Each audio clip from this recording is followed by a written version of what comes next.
Hello friends, welcome to pro talent and I am Nitin Parmar. हम हमेशा regularly आपके साथ क्लैट जैसी कॉम्पिटिटिव एग्जामिनेशन के लिए जो माइंड सेट चाहिए, जो छोटी छोटी आपके साथ गलतियां होती है, उनके बारे में हम आपके साथ बात करते रहते हैं। आपने देखा होगा मैंने काफी सारे उस तरीके के वीडियो बनाए जहां पे आप ये समझ पाएंगे कि क्लैट जैसी परीक्षा में क्या चीजों का ध्यान रखना चाहिए।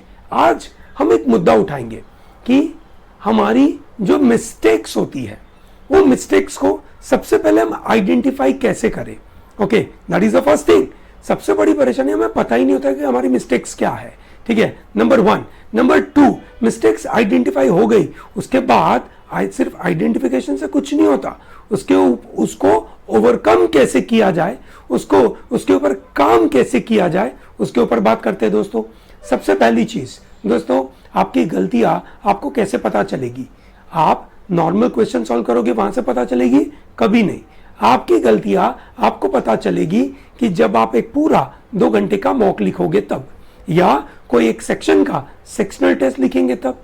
सेक्शनल टेस्ट के लिए टेलीग्राम के ऊपर प्रो टैलेंट आपको फ्री में मॉड्यूल है ना, चलिए ग्रेट।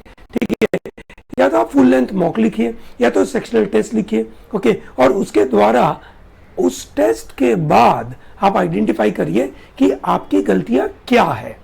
गलतियां आइडेंटिफाई करने का तरीका क्या? 2 मेथड बताई थी मैंने, आईडी एनालिसिस, यस और नो। ठीक है, और दूसरा एनालिसिस मैंने बताया था आपको सीएफआई एनालिसिस, आईडी एनालिसिस। जैसे आपने टेस्ट दे दिया, ओके, टेस्ट में राइट रॉन्ग लिख दिया, उसके बाद तुरंत हर क्वेश्चन के बाजू में लिख दीजिए कि आपका इंस्टेंटेनियस रिस्पॉन्स था। अगर वो इंस्टेंटेनियस रिस्पॉन्स था तो आप आई लिखेंगे, डिलेड रिस्पॉन्स था तो आप डी लिखेंगे। Okay, ID ID ID ID ऐसे कर देंगे। सही बात है, चलिए ग्रेट। उसके बाद अगर आपका इंस्टेंटेनियस रिस्पॉन्स था, राइट था, चिंता करने का कोई आवश्यकता नहीं है। पर अगर आपका इंस्टेंटेनियस रिस्पॉन्स था, गलत आंसर हुआ। डिलेड रिस्पॉन्स था, गलत आंसर हुआ, या सही आंसर हुआ, चेक करिए कि डिलेड रिस्पॉन्स क्यों था। भले सही है, मुझे पढ़ने में टाइम लगा। क्या पढ़ने में टाइम लगा? मुझे कौन सी लाइन समझ में नहीं आई। ठीक है, जब मैं पढ़ रहा था मैंने कौन सी लाइन में गलती करी, क्यों गलती करी। ठीक है, मुझे वापस पैराग्राफ में गया तो मुझे वो लाइन का इंटरप्रिटेशन जब मैंने सही किया तो क्या कारण से सही किया, मैंने जब पहली बार इंटरप्रेट किया क्या गलत हुआ था। ठीक है, अब मानो आपने डिलेड किया और रॉन्ग किया, या इंस्टेंटेनियस था रॉन्ग था, तो आप देखिए ना क्या गलती हुई। अब इंस्टेंटेनियस रॉन्ग होने के लिए आपके पास 3 चीजें, या तो कंसेप्चुअली प्रॉब्लम है, यस और नो। ठीक है, सी कंसेप्ट ही नहीं पता था फिर भी आपने उसको मार्क कर दिया, तो भैया कंसेप्ट सुधारिए। ठीक है, दूसरा एफ। ठीक है, एफ का मतलब है फैक्ट। ठीक है, आपने फैक्ट ठीक है से पता ही नहीं था। कंसेप्ट मतलब नॉलेज नहीं था, आपको यह समझ नहीं आया कि मैलफिसेंस और मिसफिसेंस किसको बोलते हैं, समझ ही नहीं आया, कंसेप्ट ही गलत हो गया। फैक्ट, ओके, आपको आर्टिकल नंबर 72 आर्टिकल नंबर 161 में क्या है वो ही नहीं पता। आर्टिकल नंबर 72 और आर्टिकल नंबर 161 में नहीं पता है तो आप वो क्वेश्चन का आंसर नहीं दे पाए, यस और नो। या आपको पता नहीं था कि पेरिस क्लाइमेट चेंज का ड्यूरेशन कितना है, यस और नो। या आपको ये नहीं पता है कि इंडिया और चाइना के बीच में कौन कौन सी एरिया में लड़ाइयां हो रही है। ठीक है, कौन कौन से जगहों पे पिछले करीबन 2 सालों में चाइना ने इंडिया के ऊपर कुछ गलतियां करी, कौन से एरिया में हुआ। या आपको ये नहीं पता कि चाइना ने तिब्बत तक जो एक से ट्रेन की लाइन बनाई वो एक से लासा से कहां तक बनाई, यस और नो। ये आपको नहीं पता, बराबर है। या आपको ये नहीं पता कि ट्रम्प साहब एक से व्हाइट सुप्रीमेसी के बारे में बात करते थे, तो वहां पे व्हाइट सुप्रीमेसी का कौन सा ट्रिपल के वाला एक से ग्रुप है। मतलब अगर आपको नहीं पता तो वो फैक्चुअल प्रॉब्लम है, यस और no. And then comes your interpretation.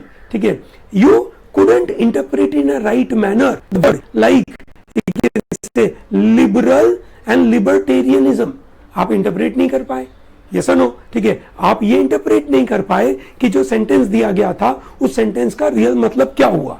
Now those kind of problems you are facing which are connected to CFI analysis. ठीक है, सबसे पहले आपको पता होना चाहिए कि आपकी गलतियां क्या है। Okay, I hope this method, क्योंकि ये मेथड मैं बहुत बार बोल चुका हूं तो मैं इसके ऊपर और ज्यादा जाऊंगा नहीं, क्योंकि मैं ऑलरेडी बहुत सारे सेशंस में ये पहले बता चुका हूं and I am sure all of you are knowing this. Okay, now the next point is कि इस गलती को मैं ओवरकम कैसे करूं। ठीक है, सिर्फ मुझे पता चल गया और मैं ओवरकम कर पाऊंगा? ना भैया, ऐसा कभी नहीं होगा।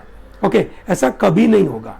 ठीक है, याद करिए बचपन में whenever you had a problem with respect to any, let's say, math question, or you did not know a kind of spelling, I used to tell you, write down it for 5 times, 10 times, and that's what we have been doing it. Okay, so we are accustomed in terms of repeating it for number of times. Yes or no? So दोस्तों, we do the same thing. What we do is, whatever is my mistake, now शिद्दत से, sincerity से, आज से exam के कुछ दिन तक, मतलब आपकी 22 से 21 तारीख तक आप क्या करेंगे?